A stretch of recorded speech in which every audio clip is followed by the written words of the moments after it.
नमस्कार, मैं रोहित शर्मा। आप मेरे साथ में हैं दिल से रोहित चैनल में। दोस्तों, राजस्थान की राजनीति में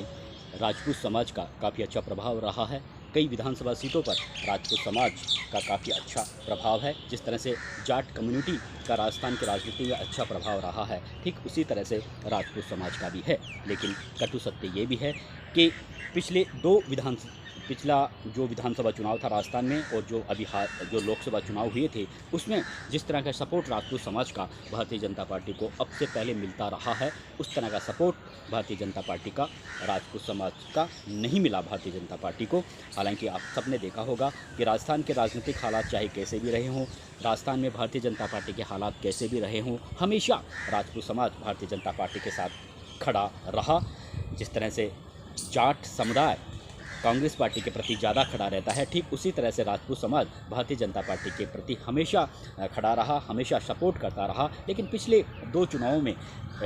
विधानसभा चुनाव और लोकसभा चुनाव में, राजपूत समाज में कहीं ना कहीं भारतीय जनता पार्टी को लेकर नाराज़गी थी। और नाराज़गी की वजह भी आप सब जानते हैं कि जिस तरह से राजस्थान में ही नहीं बल्कि पूरे हिंदुस्तान भर में जगह जगह प्रदर्शन रहे भारतीय जनता पार्टी के राजस्थान के नेताओं की बयानबाजी को लेकर नहीं, बल्कि अन्य गुजरात के नेताओं की बयानबाजी को लेकर भी राजपूत समाज ने खुद को अपमानित समझा और एक शहर से दूसरे शहर में भारतीय जनता पार्टी के इन नेताओं को लेकर बयानबाजी को लेकर राजपूत समाज सड़कों पर रहा, नाराज़गी जाहिर करता रहा और फिर उनकी बात भी नहीं मानी राजपूत समाज के नेताओं की। तो फिर उन्होंने भी चुनाव के दौरान भारतीय जनता पार्टी से दूरी बना ली। और शायद यही वजह रही कि राजस्थान में हालांकि पूर्ण बहुमत की सरकार है, लेकिन जिस तरह का प्रदर्शन भारतीय जनता पार्टी के रणनीतिकारों को उम्मीद थी कि इतनी विधानसभा सीटें भारतीय जनता पार्टी को मिलेगी, उस तरह की सफलता विधानसभा चुनावों में भी नहीं मिली और लोकसभा चुनाव में तो बिल्कुल आशा के बिल्कुल विपरीत प्रदर्शन रहा। उसका वजह यही थी कि राजपूत समाज ही नहीं बल्कि अन्य जाति बिरादरी के जो लोगों का, जो वोटरों का जो समर्थन भारतीय जनता पार्टी को मिलता रहा था, उस तरह का समर्थन नहीं मिला, नाराज़गी बनी रही। उस नाराज़गी को भारतीय जनता पार्टी के रणनीतिकार दूर नहीं कर पाए, जिसकी वजह से अलग अलग जातियों के उन वोटरों ने जो पहले हमेशा भारतीय जनता पार्टी को वोट करते आए थे, उन्होंने वोट नहीं दिया। उसमें कई कारण थे। वसुंधरा राजे पहले से ही नाराज़ चल रही हैं, आप सबको पता है। डॉक्टर किलवाल मीणा के जो सपोर्टर भारतीय जनता पार्टी से काफ़ी नाराज़ हैं, भले ही डॉक्टर किलवाल मीणा खुद को पार्टी का एक कटिबद्ध सिपाही बताते हों, लेकिन उनके सपोर्टर अब डॉक्टर किलवाल मीणा के वश में नहीं हैं। तो ये भी उनकी नाराज़गी, मीणा समुदाय में भी कहीं ना कहीं नाराज़गी थी। उसकी वजह से लोकसभा चुनाव में आपने देखा होगा, 2 लोकसभा चुनाव पर पार्टी को हार का सामना करना पड़ा। टोंक सवाई माधोपुर सीट पर पार्टी को हार का सामना करना पड़ा। तो ये जो एक के बाद एक जिन जातियों का समर्थन भारतीय जनता पार्टी को अब से पहले मिलता रहा है, उन जातियों के वोटर अब भारतीय जनता पार्टी से दूरियां बनाने लगे हैं। और कोई बड़े कारण नहीं है दूरियां बनाने के, उनकी नाराज़गी को दूर नहीं कर पाए भारतीय जनता पार्टी के रणनीतिकार। उनकी नाराज़गी को दूर करना चाहिए था, लेकिन नाराज़गी दूर करने के बजाय जिन नेताओं को पार्टी के हालात सुधारने की जिम्मेदारी दी जाती है, उन नेताओं की बयानबाजी से पार्टी के हालात लगातार बिगड़ते रहे हैं। राधा मोहन अग्रवाल, अब आप देखिए, राधा मोहन अग्रवाल पार्टी के नए नए प्रभारी बनाए गए हैं, लेकिन उन्होंने हाल ही में, राजपूत समाज ऑलरेडी भारतीय जनता पार्टी से दूरी बनाए हुए है। राजेंद्र सिंह राठौड़ राजपूत समाज के ही नहीं बल्कि अन्य समाजों को भी काफ़ी कद्दावर वो नेता माने जाते हैं, काफ़ी लोकप्रिय नेता हैं, काफ़ी जनाधार वाले नेता हैं और राजस्थान की राजनीति में काफ़ी अपना प्रभाव रखते हैं। राजस्थान विधानसभा में चाहे भारतीय जनता पार्टी की सरकार रही हो, चाहे भारतीय जनता पार्टी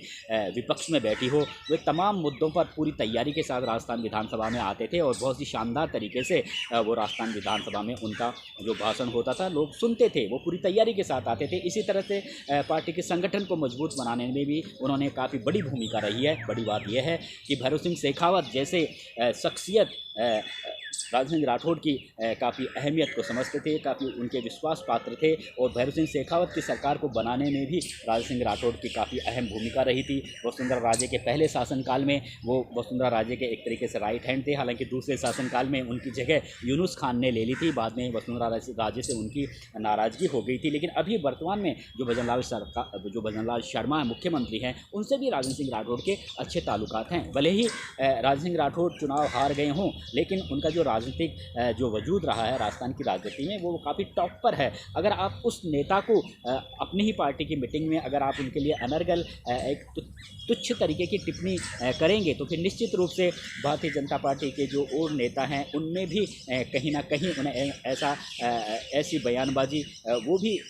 स्वीकार नहीं कर पाएंगे। और शायद यही वजह है कि भारतीय जनता पार्टी के कई बड़े नेता भी मान रहे हैं कि राधा मोहन अग्रवाल को, राजन सिंह राठौड़ को लेकर इस तरह की बयानबाजी नहीं करनी चाहिए थी। और आप सबको पता है कि राजपूत समाज जो पहले से ही काफ़ी नाराज़ है, अगर आप उन्हीं की समाज के किसी बड़े लीडर को लेकर अगर आप बयानबाजी करेंगे तो उनका सड़कों पर आना निश्चित है। और शायद यही वजह है कि जो नाराज़गी एक प्रभारी होने के नाते राधा मोहन अग्रवाल को नाराज़गी दूर करने की बजाय उन्होंने राजपूत समाज को और नाराज़ कर दिया है, जो विधानसभा उपचुनाव में भारतीय जनता पार्टी के लिए एक बड़ी चुनौती बन सकता है। बड़ी बात यह है कि राधा मोहन अग्रवाल को के बारे में कहा जाता है, राजनीतिक हलकों में भी चर्चा है कि भले ही वे गोरखपुर से कई बार विधायक रहे हों, लेकिन गोरखपुर से बाहर उनको कोई ज़्यादा लोग जानते नहीं हैं। भारतीय जनता पार्टी के नेता उन्हें कोई ज़्यादा जानते नहीं हैं गोरखपुर से बाहर, क्योंकि 2002 में उन्होंने गोरखपुर विधानसभा सीट से हिंदू महासभा की टिकट पर चुनाव लड़ा था। उनके सामने थे शिव प्रताप शुक्ला,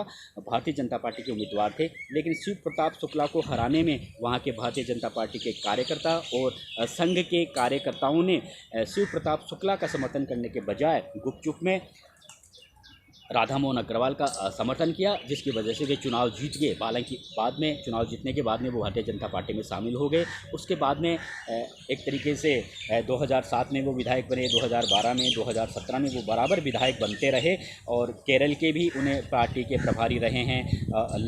सह प्रभारी रहे हैं, लक्षद्वीप के वो प्रभारी रहे हैं। लेकिन उन्होंने राष्ट्रीय स्तर पर अपनी कोई ऐसा कोई शानदार प्रदर्शन नहीं किया। भारतीय जनता पार्टी में राष्ट्रीय स्तर पर कोई ऐसा बहुत बड़ा कारनामा नहीं किया जिसकी वजह से पूरे हिंदुस्तान भर के राजनेता उन्हें, भारतीय जनता पार्टी के नेता उन्हें जानते हो। अब उन्हीं नेताओं ने, जबकि दूसरी ओर राजन सिंह राठौड़ का राजस्थान की राजनीति में एक अच्छा वजूद रहा है, एक अच्छा अस्तित्व रहा है, वे हमेशा पार्टी के प्रति कटिबद्ध रहे हैं। अगर आप उस नेता को आप अपनी ही पार्टी की मीटिंग में, पार्टी के नेताओं के बीच में अगर आप इस तरह की टिप्पणी करेंगे तो वो बर्दाश्त के काबिल नहीं हो पाती है। तो यहाँ पर भले ही आप हेडमास्टर की भूमिका में आपने अपनी हैकड़ी दिखाई हो, लेकिन ये एक स्कूल का माहौल अलग होता है, ये राजनीति है। और राजनीति में आपको वहाँ की जो मेन जो समस्याएं होती है, आपको वहाँ के पार्टी के हालात समझने पड़ते हैं, पार्टी के नेताओं के हालात समझने पड़ते हैं, पार्टी के नेताओं के प्रभाव को समझना पड़ता है। कौन कौन जातियाँ पार्टी से अभी दूर हुई है, उन्हें कैसे जोड़ा जाए, इन तमाम तरह की गहन स्टडी करके जो कमियाँ रह गई थी विधानसभा चुनाव में और लोकसभा चुनाव में, उन कमियों को दूर करने को कैसे और किस तरह से सकारात्मक माहौल में पार्टी के सभी नेताओं को एक मंच पर लाकर उन्हें दूर किया जाए, उस तरह का काम करने के बजाय अगर आप आग में घी डालने का काम करेंगे कि राजपूत समाज पहले से ही नाराज़ है, अगर आप उस तरह की बयानबाजी करेंगे राजपूत समाज के एक नेता को लेकर ही, तो फिर हालात कैसे सुधर सकते हैं। अगर देखने वाली बात यह है कि राधा मोहन अग्रवाल को पार्टी में हालांकि प्रभारी हैं, राष्ट्रीय महासचिव हैं, पार्टी के दिल्ली दरबार ने कुछ सोच समझ कर ही उन्हें राजस्थान की जिम्मेदारी सौंपी होगी, लेकिन अभी तक उनकी जो जिस तरह का उन्होंने जो बयान दिया उससे कहीं ना कहीं ऐसा लगता नहीं है कि वो प्रभारी पद पर कोई राजस्थान में एक कोई बड़ी और शानदार पारी खेल पाएंगे। बेटर ये होता कि राजन सिंह राठौड़ के राजनीतिक, देखिए अगर वो राजन सिंह राठौड़ मीटिंग में थे तो कई बार बहुत इंपॉर्टेंट मैसेज आ जाता है, जल्दीबाजी में आदमी मैसेज भी नहीं छोड़ पाता कि मैं इस वजह से मीटिंग से बाहर जाता हूँ। वो कहीं कोई इंपॉर्टेंट मैसेज आ गया था, कई बार घर से आ जाता है, कई बार लघु शंका भी हो जाती है, कई बार खुद के भी अंदर से कोई तकलीफ हो जाती है, वो शर्मिंदगी बस कह नहीं पाता है तो अचानक छोड़ कर भी जा सकता है, वो भी एक इंसान है। तो उस कारण को जाने बिना उन्होंने हाथों हाथ ही जिस तरह से राजन सिंह राठौड़ के लिए शब्दों का इस्तेमाल किया, वो कहीं ना कहीं ठीक नहीं था एक प्रभारी होने के नाते। तो यहाँ पर कहीं ना कहीं ये जो मिस्टेक हुई है राधा मोहन अग्रवाल से, वो विधानसभा उपचुनाव में भारतीय जनता पार्टी के लिए कहीं